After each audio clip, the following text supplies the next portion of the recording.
పార్టీలో, భరోసా పొలిటికల్ పార్టీలో నేను ఆంధ్రప్రదేశ్ రాష్ట్ర అధ్యక్షుడిగా ఉన్నా. ప్రజల్లో చైతన్యం తీసుకొస్తున్నా. ఓటుకు నోటు తీసుకోకూడదని చైతన్యం తీసుకొస్తున్నా. దొంగ నాయకుల్ని తరిమి కొట్టాలని చెప్తున్నాను. ఒక ఒక న్యూ చేంజ్ తీసుకొచ్చే ప్రయత్నం చేస్తున్నా.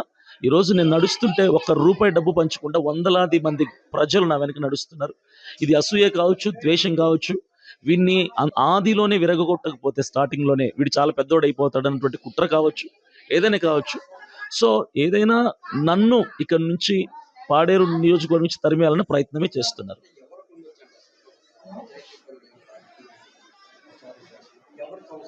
నేనైతే పర్టికులర్ పలానా పార్టీ అని పలానా నాయకుడు నేను పేరు చెప్పను. నాకు ఒకవేళ నా మనసులోనే నేను చెప్పను, అది నాకు సరికాదు కాబట్టి. నాకు లేదు. ఇది జరుగుతుంది కదా, చివరికి నా మీద వేసే ప్రయత్నం చేస్తాను. నా వాళ్ళని తీసుకెళ్ళి ఇప్పుడు ఇద్దరిని పెట్టారు అక్కడ, చిన్నపిల్లోడు ఒకడు, పెద్దోడు ఒకడు. వాళ్ళని కొట్టి మీరు ఎందుకు చేశారు చెప్పండి అని ఇన్వెస్టిగేషన్ చేయడం ఎంతవరకు కరెక్ట్? మేమే చేసుకున్నామని చెప్తున్నారు. ఇప్పుడు ఉదయం ఫోన్ చేశారు, అక్కడ ఉన్నటువంటి పాస్టర్లు కొంతమంది ఫోన్ చేసి జాన్ బెనెడీ, సుదర్శన్ వచ్చేసారు వైజాగ్కి, పోలీసు వాళ్ళు చెప్పారు, వదిలేశారంట చెప్పారు. తర్వాత కాసేపటికి మా పర్సన్ అక్కడ ఫోన్ చేసి మేము ఇంకా స్టేషన్లోనే ఉన్నాం, మమ్మల్ని కొట్టారని చెప్పారు.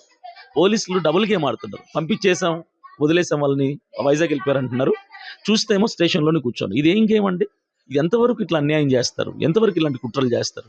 ఏదైనా సృష్టిస్తారు. ఇప్పుడు ప్రవీణ్ పగడాల విషయంలో సీసీ ఫుటేజ్లు పుట్టించి తాగుబోతాడని నిరూపించిన వాళ్ళు ఈరోజు నా మీద ఇంత చిన్న సమస్యని నా మీద నెట్టేయలేరా? అన్ని వాళ్ళ చేతుల్లోనూ, నా చేతుల్లో ఏం లేదు కదా, ఒక సామాన్యుడిని అంతే.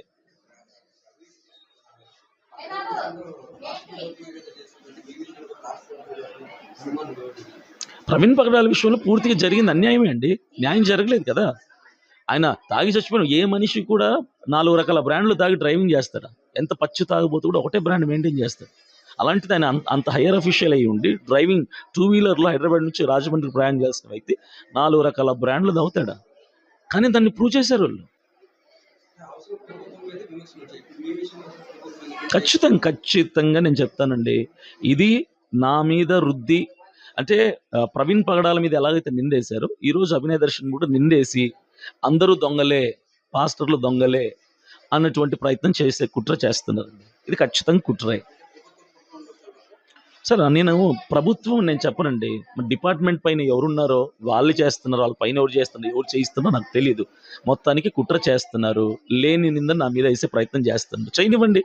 నేను ఒకటే చెప్తా, సింహం వేటాడడం అయితే ఆగదు, గాయపడిన సింహం ఇంకా కసితో వేటాడుతా తప్ప వెనకడుగు వేయదు. ఈరోజు నేను గాయపడ్డాను, నన్ను వెళ్ళగొట్టే ప్రయత్నం చేస్తున్నారు.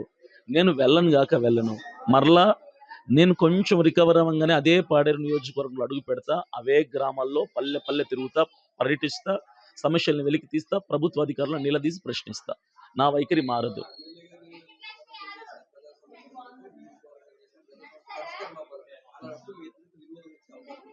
సార్ వస్తే రాని నేను చేయలేనండి. నేను ఈ ప్రభుత్వాన్ని అంటం లేదు, లేదంటే అక్కడ ఉన్న ప్రెసెంట్ వైసీపీ పార్టీ ఎమ్మెల్యేని అంటం లేదు. నేను అంటుంది 40-50 సంవత్సరాలకు డెవలప్మెంట్ లేదు ఏ గ్రామంలో. నేను ప్రతి పార్టీని అంటున్నా, ప్రతి ప్రభుత్వాన్ని అంటున్నా, ప్రతి నాయకుడిని అంటున్నా.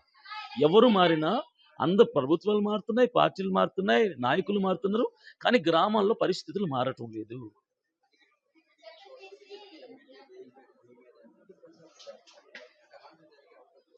అన్న నేను ఒకటి చెప్తున్నాను, నేను అంత పర్సనల్గా నేను మాట్లాడడం నాకు ఇష్టం లేదు. ఎందుకంటే ఆల్రెడీ నేను దెబ్బతిన్నాను. ఇప్పుడు పర్సనల్గా మాట్లాడితే నన్ను ఉన్నట్టు కూడా లేపేసే ప్రయత్నం చేస్తారు. సో నేను అంత పర్సనల్గా నేను మాట్లాడను. నా ఆలోచనలో నాకు కొంతమంది మీద డౌట్ ఉంది. అది ఎప్పుడు వ్యక్తపరచాలా, ఎలా వ్యక్తపరచాలో నేను వ్యక్తపరుస్తాను. Thank you.